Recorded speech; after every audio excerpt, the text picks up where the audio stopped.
Well, I'm just 90. Just? Well, and a bit. It keeps you going, you know. It keeps you young. Once you're riding on your bike in lovely countryside, you don't feel any age. I'm 20 years old again. I can keep going as long as I can ride that bike. The sound, the independence, that you could get up and go wherever you wanted. Motorcycling's magic. Now in his 10th decade, he's not long purchased a new Yamaha 125. I haven't given up motorcycling. How could I? Such fun. It's a lighter machine that he can get about on, but it means his collection of 5 heavier and older motorbikes must go.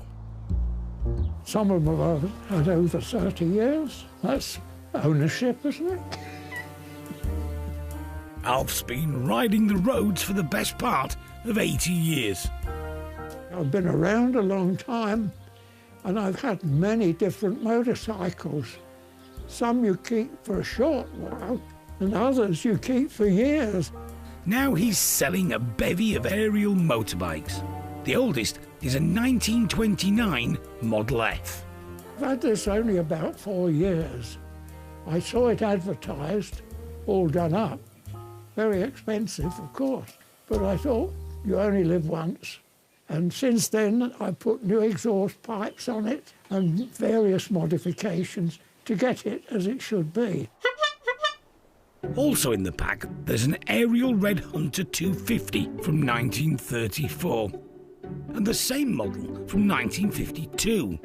There's also a 1957 Huntmaster with a Watsonian sidecar and a 1955 Velocette Mac. Velocettes have always been a quality machine. They're wonderful, lovely to ride, and you also get a lovely sound because it's got a fishtail silencer. It sounds good. So you ride along there in a dream, hearing this sound and a lovely machine that you can steer with your knees. I can't start it now. I can't kick it. I've tried, but I just bounce on the start. Alf's love affair with motorbikes was cemented when he was called up to do his national service. And with a girlfriend back home in London, there were lots of miles to be done, quickly. I got posted to RAF Marham. I was able to ride this bike from London to see my girlfriend and back to camp. And how many miles was that? About 120 each way. 120 each way? Yeah, 120 home and 120 back. I used to come back at sort of 2 o'clock in the morning. She must have been worth it. Yeah. It's often a big moment when anyone says goodbye to vehicles that have been cherished. But for Alf, it's not the end of the road. It's just a junction and a new direction. But I love them all. Motorcycling is magic. And it's been a magic part of your life? Oh, yes. And still is? And still is and will continue to be. It keeps me going.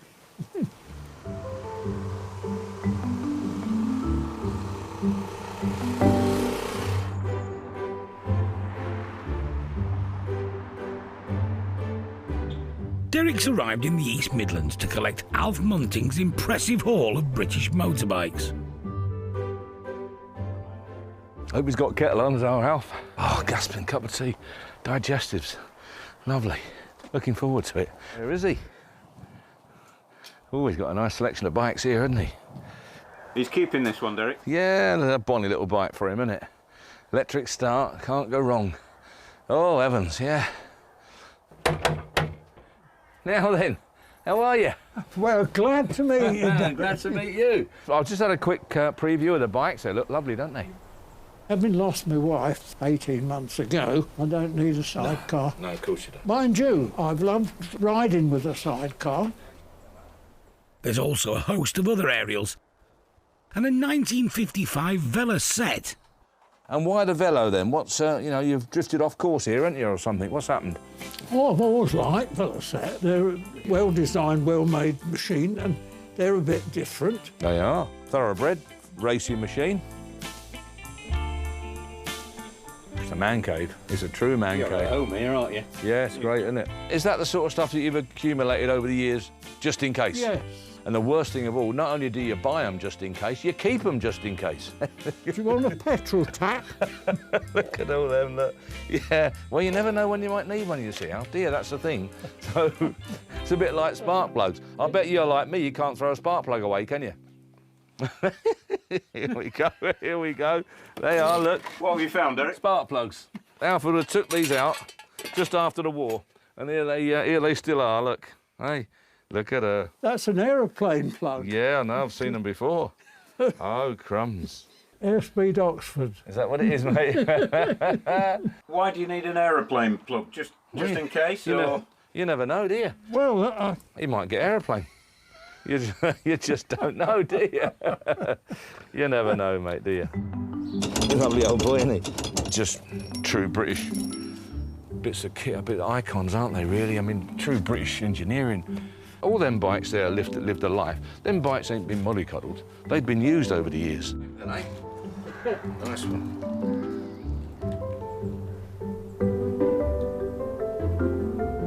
I understand exactly where he's coming from. He's at an age where he can't really do much else. You know, he can't handle them anymore, poor old lad, which is understandable. What reserve are we going for that one? this one, the 1929, I think it should make 8 to 10,000. I think it'll struggle.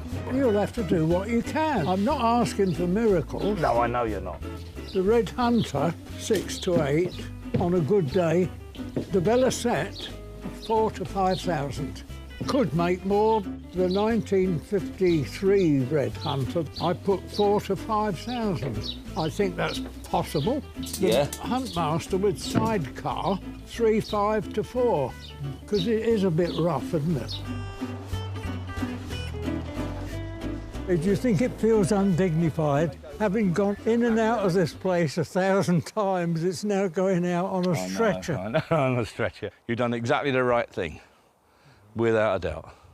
Do it while you can, and you can. Yes. That's the thing. Don't leave it for others. Alf, I'm going to make a move, mate. Pleasure to meet you. Absolute pleasure. Loved it. Love We'll coming meet down. again someday. Oh, we will. You got to come up our spot. Yes, it hasn't been like this for a long time. I'll be able to hoover the carpet.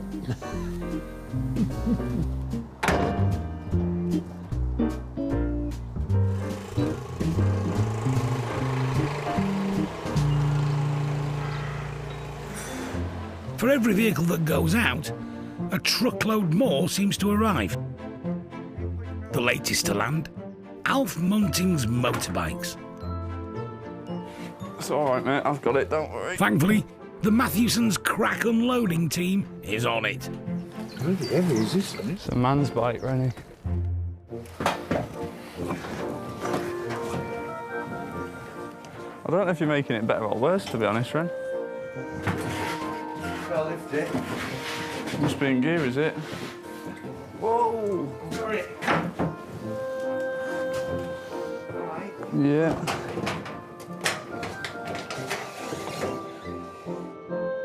Alf's 4 aerial bikes and a 1955 Velocette Mac span almost 30 years of British motorbike manufacturing. And they share one important piece of heritage. They were all handmade in Birmingham. I'm right cap with all of them. I think these are absolutely gorgeous. I think these are superb machines. All of them just such lovely, original-looking, unmolested condition. What's only on sidecar? Single adult, as you can see. But a nice bit of room. They're lovely, innit? They were quality, you know. They were a prized possession because they cost a tidy bit of money, you see, in them days. A convertible, look, whip the top off. And the bit I liked about it, it's fitted his ashtray in there. Great, isn't it, really? Then flick it out the window. Having said that, the window don't open, so that's probably why. Aerials were a highly regarded machine, but they were a little old mannish. The lads that I can relate to, my age anyway then, no, he didn't have an aerial. Aerial was for old fellas, really. Black sheep of the family is the Velo, which is a Velo MAC, a Mac Velo. Again, same sort of condition, not concours, not mint, not so good you're scared to use it, but looks like a 4 or 5 year old bike. It just come off the road. Just literally been used this morning to go to work on. That's how it looks. So I can see this doing somewhere 5.5 to 6.5 grand, something like that. Combinations are just not wanted. It's as simple as that. As an outfit, it's probably 4.5, 5,500, something on that line. And the daft thing is, take the chair and the chassis off, and the bike can make the same money. The Sons decided to make an appearance in Yorkshire. And while the day trippers have a potter, inside the garage, there's some serious selling going on. 1,000, your bid. Amongst the hundreds of lots is Alf Munting's collection of beautiful British bikes. And in the office, Jill's taken a shine to the sidecar. Dad used to do what's called grass track and sidecar, which was, the sidecar was like a flat trailer thing. Aerial Huntmaster and Watsonian sidecar. Look at it. Nice cream leather piped seat inside it. Unless you're about 6 stone wet through, you wouldn't want to sit in one, would you? The 1957 Aerial Huntsmaster with a beautiful single adult Watsonian sidecar. The sidecar, I would suggest, is probably in factory paint, never been painted. The transfers are all still there. It's absolutely wonderful. I've got £4,000, 4,250, 4,500, 4,750, 5,000 we've got, 5,000 with you, 5,250. What a lovely machine, 5.5. Provisionally 5,500. The sidecar beats its guide price, but it's a struggle for the Aerial F. Provisionally 6,400. It was better news, though, for the 1934 Red Hunter. Going then 6,600, 6,600. And the 1952 Aerial also manages to hit its reserve. Provisionally only 4,100. Which leaves one last bike. Lot number 130, which is the 55 Velocette Mac. Beautiful, beautiful machine. We're off 4,200, 4,600, 4,800, 4,800. 4,800, cheap for a Velo. Most Velos, as you know, start with a 7, 4,800. Derek's keen to give the bikes every chance, and all the offers are provisional. It's time to check in with Alf. You just never can tell, can you? It's what somebody's interested in at the time, and something gets their interest, and then they'll bid on it. But yeah, you just never can tell. So am I all right to sell those 4 at that, and then we'll put 130 through again? Alf accepts the bids on all but the Velocette. He thinks it's worth another try. So, a month later. Whereabouts 3 I've got, 3 and 3,1 and 3,2 and 3,3. 3,300, never been cheaper than this heavy British iron. 3,400, 3,400 for the first, second, third and last time. The Velocette is a great bike, but it hasn't set the auction alight, and the final price keeps dropping. It looks like a no sale. But a few days later, a bid of 3,600 is accepted. Altogether, Alf's bikes crossed the finish line, having made more than 26 grand.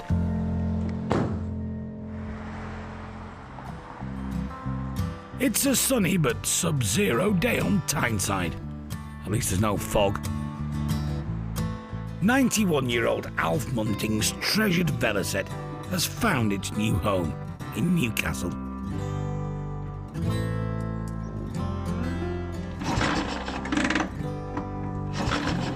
That would have been nice if it started for me, but...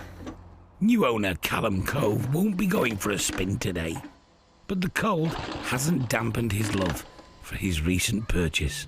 This is a 55 Velocette Mac. My great-grandfather had one in Wales way back in the day on his farm. Now, the more perceptive will have spotted that Callum doesn't sound like a Geordie. His family are British and he was born here, but he grew up in Canada. My father remembers it. Whenever he went to visit his grandparents, he used to be able to sit on it, and he's always described it as just a beautiful bike to me, so I would have to agree.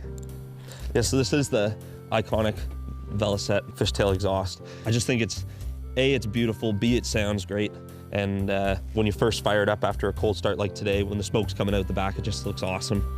Callum is in the UK studying dentistry, and he's been after a project to get his teeth into. I've got a vintage truck that I had to leave at home, so I was just looking for something to kind of remind me of home in a weird way and have something old to work on, and yeah, it's been perfect. I've always been following Matheson's. I'd heard of it even before living here. My dad and I always, wake up and make sure that we catch any of the key vehicles in the auction on the Saturday. An international audience. So this is the Velocette. And thankfully, Callum's Canadian fiancée, Sam, appreciates the bike too. And this is my favorite thing about it, is the fishtail exhaust here. Oh, wow, right? Yeah. It's a nice seat, maybe for 2 people. Spark her up. Yeah, fire it up. Almost there.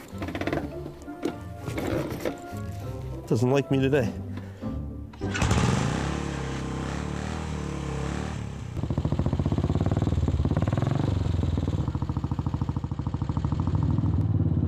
Not bad, right?